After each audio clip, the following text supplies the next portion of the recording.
একটা সময়ের পর আমাদের ব্যস্ততা অনেক বেশি বেড়ে যায়, তখন আপন মানুষদের সাথে দেখা খুবই কম হয়। হ্যালো এভরিওয়ান, আসসালামু আলাইকুম। আশা করি তোমরা ভালো আছো এবং সুস্থ আছো। ব্যস্ততা এমন একটা জিনিস যা তোমার ইচ্ছে করলেও করা যায় না।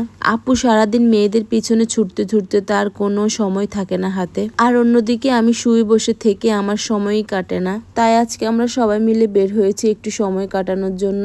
আজকে অনেক বৃষ্টি হয়েছে, ওয়েদারটা অনেক সুন্দর ছিল। আপুর সাথে ভিডিও কলে কথা বলতেছি, হঠাৎ করে বলতেছি যে আপু চলো আজকে একটু বের হয়ে, যেহেতু বৃষ্টি হয়েছে, ওয়েদার অনেক সুন্দর। তো আপু আর না করে না, যেহেতু নুসরাতদের পড়া শেষ করে চলে গিয়েছে। আমি আবার আপুকে বললাম, আপু 5 মিনিটের মধ্যে বাসা থেকে বের হও, শুধু বোরকাটা উপরে পরো। আমিও সেম ভাবে বের হব। 5 মিনিট বললে কি আর সেটা হয় বলেন? 2টা বাচ্চা আপু, তারপর আমার একজন, অবশ্যই আমাদের 10 থেকে 15 মিনিট তো লাগবেই। তো যতটুকু সম্ভব তাড়াতাড়ি আমরা রেডি হয়ে দুইজন দুই দিক থেকে বের হয়ে গেলাম। আপু মোহাম্মদ